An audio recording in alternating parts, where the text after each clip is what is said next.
Okay, अच्छा जी, अभी हम ये बात कर रहे थे वॉल्यूम वेरिएंस की। तो वॉल्यूम वेरिएंस में हमने इसको सॉल्व किया और वैल्यूज आपके सामने मैंने ये लिख दी और मैंने इसको नाम दे दिया एडवर्स वेरिएंस का। लेकिन ये बात आपको भी समझ नहीं आई कि ये क्या हो गया, लेकिन सिर्फ इतना आप जान लें कि फार्मूला हमने कैसे बनाया। बाकी चीजें हम आपको अभी कंसेप्ट क्लियर करा देता हूँ कि जो fixed overhead capacity variance and fixed overhead efficiency variance है, इसके फार्मूला वही दो ही हैं जो उन दोनों के बने हुए हैं।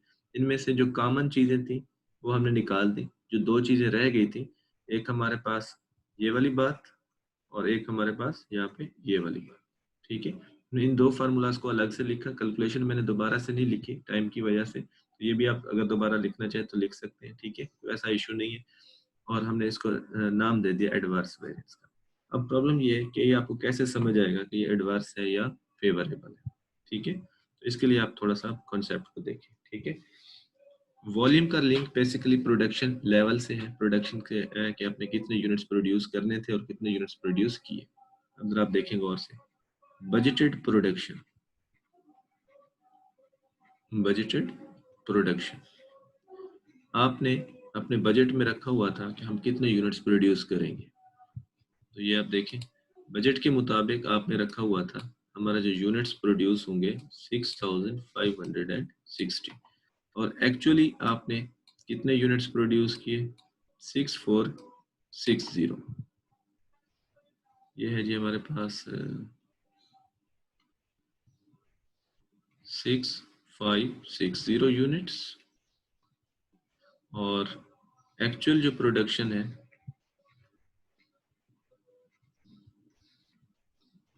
वो है 6460 यूनिट्स।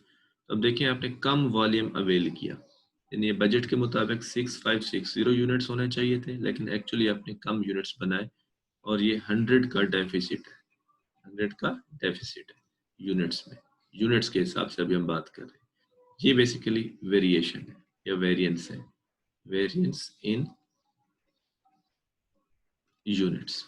ठीक है, अब हम क्या करते हैं, यानी इसका मतलब है कि 100 यूनिट्स को अगर हम मल्टीप्लाइड बाय 2 आवर्स से करें, एक यूनिट को बनाने के लिए जो स्टैंडर्ड के मुताबिक बजट के मुताबिक 2 घंटे रिक्वायर्ड थे, तो इसका मतलब है हमने 200 घंटे कम यूनिट्स कम घंटे काम किया।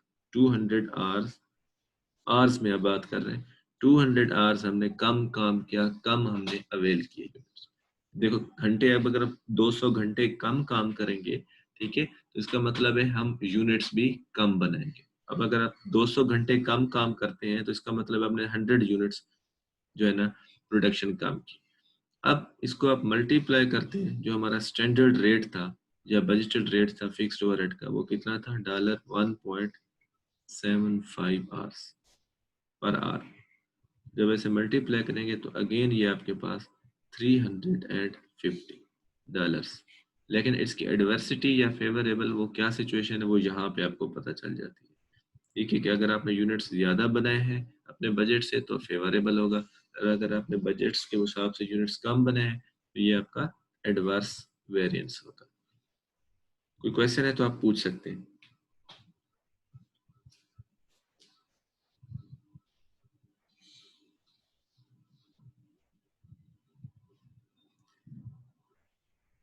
ठीक है जी, बात समझ आ गई आपको?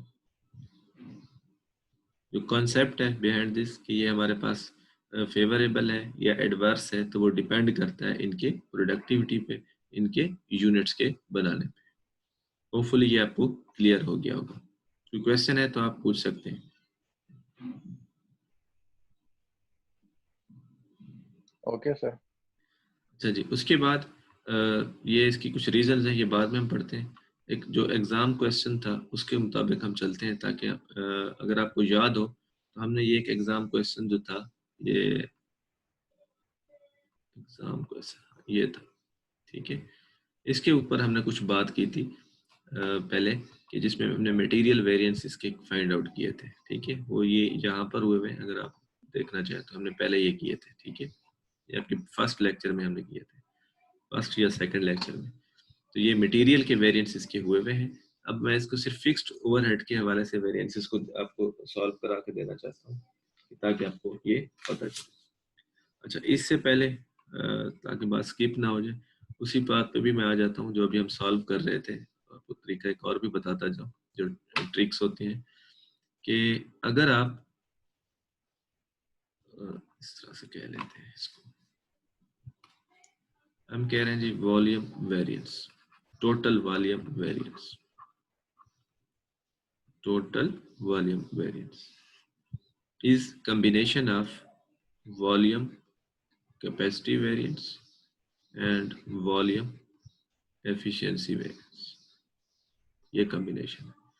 अब अगर आप देखें ये जो वॉल्यूम कैपेसिटी वेरिएंस है, इसका आंसर क्या है हमारे पास 910 एडवर्स, और जो वॉल्यूम एफिशिएंसी है इसका आंसर है 560 फेवरेबल। अल्टीमेटली एडवर्स का वेरिएंस जो है वो ज्यादा है, तो आंसर हमारा एडवर्स का आएगा, और अगर आप इसको प्लस माइनस करें तो ये 350 आ जाएगी। इस तरीके से भी आप इसको इंश्योर कर सकते हैं कैलकुलेशन के साथ साथ। ठीक है, समझ आ गई बात की? क्लियर जी? यहाँ तक ये बात क्लियर होगी आपको टोटल वॉल्यूम वेरिएंस की? इस तरीके से भी। अच्छा, उसके बाद हम अभी उसी एग्जाम क्वेश्चन पे आते हैं जो एग्जाम स्टाइल क्वेश्चन का है। यहाँ पे ये वाला, ठीक है, इसमें हम कर रहे थे। इसके मैंने आपको बात की क्योंकि मटेरियल के प्राइस वेरिएंस, मटेरियल के जो क्वांटिटी वेरिएंस है वो हम कर चुके हैं, और इसके बाद दूसरा इसमें है लेबर का वेरिएंस और फिक्स्ड ओवरहेड का। ठीक है, तो अभी मैं फिक्स्ड ओवरहेड का कर रहा हूँ क्योंकि टॉपिक वही चल रहा है, इसको फर्दर हमने कंप्लीट सॉल्व करना है बाद में।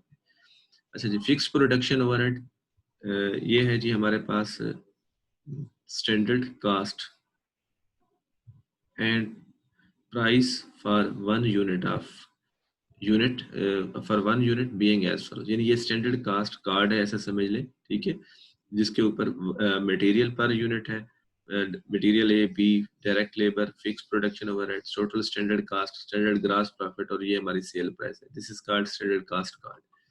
अब उसके बाद हमें क्या इन्फॉर्मेशन है? The fixed production overhead included in the standard cost is based on expected monthly output of 750 units. अब थोड़ा सा यहाँ पे अपने जहन में रखें कि वो फिक्स प्रोडक्शन ओवरहेड को क्या कह रहे हैं कि वो यूनिट्स बेस्ड है।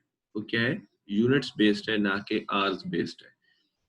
अच्छा जी, उसके बाद during April actual results were as follows. अब ये एक्चुअल रिजल्ट्स हैं, तो हमारा लिंक सिर्फ ये मैं हाईलाइट जो कर रहा हूँ चीजें इनसे है, फिक्स प्रोडक्शन हो रहा है, यानी ये अब एक्चुअल है और ये ऊपर दूसरी चीज है।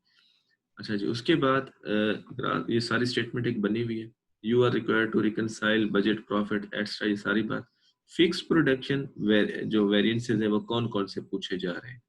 Fixed overhead expenditure and fixed overhead volume variance, हमसे ये बातें पूछी जा रही हैं। ठीक है, तो हम इसको सॉल्व करते हैं। ठीक है, सबसे पहले फिक्स्ड ओवरहेड एक्सपेंडिचर वेरिएंस, ये अपने पास आप नोट करते जाइएगा ताकि जब हम इसको इस क्वेश्चन को सॉल्व करने के लिए आए तो हमारे पास ये डाटा ऑलरेडी मौजूद हो, फिर हम इसके साथ जो फर्दर रिक्वायरमेंट है वो सॉल्व करेंगे। फिक्स्ड ओवरहेड एक्सपेंडिचर वेरिएंस, तो इसके लिए हमने फार्मूला में ये लिखा था कि एक्चुअल एक्सपेंडिचर और बजटेड एक्सपेंडिचर, ये हमने बात की थी, और इसका फार्मूला ये लिखा था actual hours into actual rate, और इसका लिखा था budgeted hours into standard rate. ये हमने बात लिखी थी फार्मूला में। ठीक है, अच्छा जी, अब हम देखते हैं क्योंकि यहाँ पे हमने आवर्स लिखा हुआ है, तो हमने ये बात क्वेश्चन में भी की थी लेक्चर में स्टार्ट में, ये आवर्स में भी हो सकता है, यूनिट्स में भी हो सकता है। ठीक है, अब यहाँ पर ये जो क्वेश्चन है ये यूनिट्स में है, तो मैं यहाँ आवर्स की जगह यूनिट्स लिख रहा हूँ। ठीक है, एक्चुअल यूनिट्स, और यहाँ बजटेड आवर्स की बजाय बजटेड यूनिट्स लिख रहा हूँ।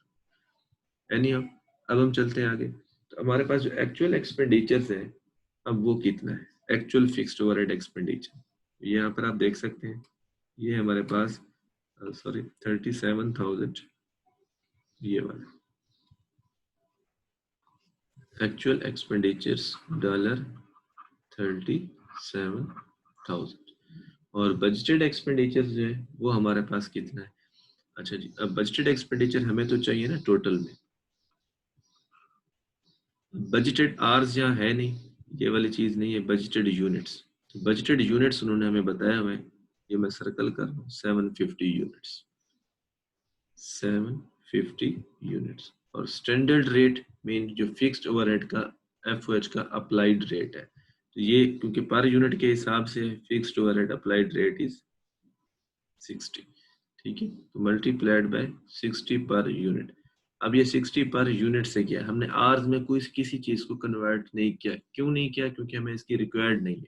देखिए रिक्वायरमेंट नहीं है कि हमारा जो फिक्स्ड ओवरहेड रेट है वो यूनिट्स में मौजूद है, ठीक है, और आवर्स और जो फिक्स्ड ओवरहेड रेट है वो यूनिट्स बेस्ड है, ना कि आवर्स बेस्ड है। तो जब हमने इसको आपस में मल्टीप्लाई किया तो वी कैलकुलेट 45,000। अब देखिए इसको एनालाइज करते हैं। Actual expenditure is less than budgeted और लेस देन एक्सपेक्टेशंस। तो हमने यहाँ पे सेविंग कर ली $8,000 favourable. Okay, I think you got it कि एक्चुअल एक्सपेंडिचर्स हमारे पास कितना गिवन थे, बजटेड एक्सपेंडिचर्स को हमने कैसे कैलकुलेट किया और उसके मुताबिक हमने उसके वेरिएंस को कैसे एनालाइज किया कि इज इट फेवरेबल और एडवर्स।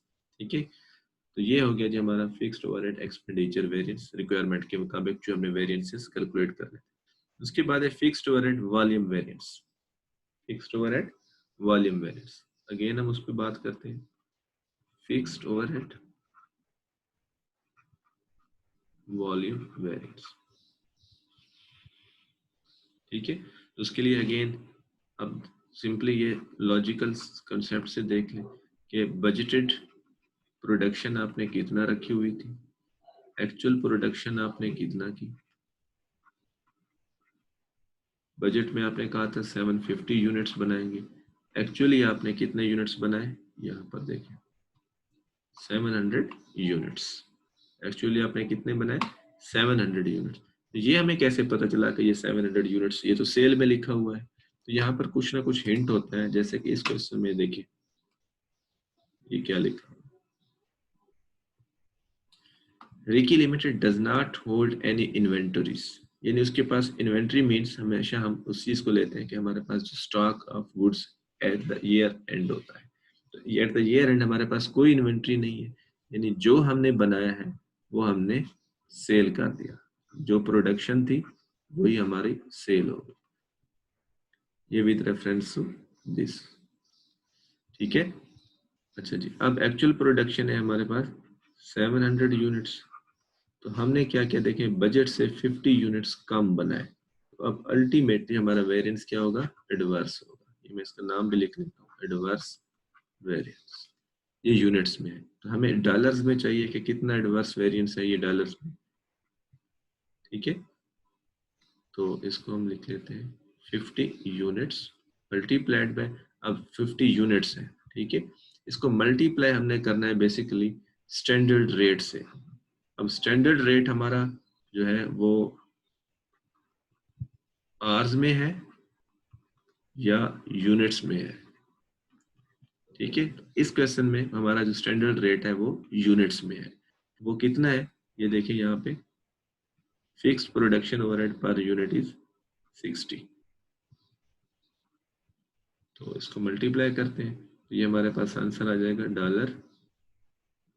$3,000, लेकिन क्या होगा, ये एडवर्स वेरिएंस होगा, ठीक है जी। तो ये बेसिकली एग्जाम क्वेश्चन को जब हम सॉल्व करते हैं तो इसीलिए मैं ये आपको सॉल्व करवाता हूँ ताकि आपको पता चले कि आपने इंफॉर्मेशन को कैसे टेकअप करना है और किस तरीके से सॉल्व करना है।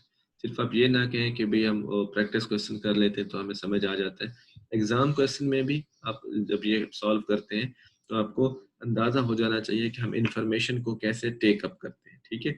अब इतने लंबे या लेंथी क्वेश्चन के अंदर आप ये कंफ्यूज ना हो जाए कि भाई ये क्वेश्चन तो मुश्किल होगा। ठीक है, मुश्किल जरूर होते हैं क्वेश्चन, लेकिन ये भी इसका मतलब नहीं है कि आप सॉल्व नहीं कर सकते। सिर्फ आप अपने माइंड गेम को सेट रखें जो आप चीज सॉल्व कर रहे हैं आप उसी इंफॉर्मेशन को ही टेकअप करें, बाकी चीजों को देखिए नहीं। फिक्स्ड ओवरहेड के ऊपर अगर आपको क्लियर है, कंसेप्ट क्लियर है, तो जस्ट उसी इंफॉर्मेशन को ही स्कैन करें कि इसमें क्या चीज यूज हो सकती है। ठीक है, तो आज मैं ये अपना लेक्चर यहाँ पे एंड कर रहा हूँ। तो आप इसको थोड़ा सा दोबारा से घर में प्रैक्टिस कीजिएगा क्वेश्चन को भी, और इस वीडियो को भी दोबारा देखिएगा ताकि आपको ये लेक्चर्स फर्दर क्लियर हो जाए, क्योंकि समटाइम्स क्लियर नहीं होते इन द फर्स्ट इंस्टेंस। अब जब दोबारा देखेंगे तो आपको ये क्लियर हो जाएगा।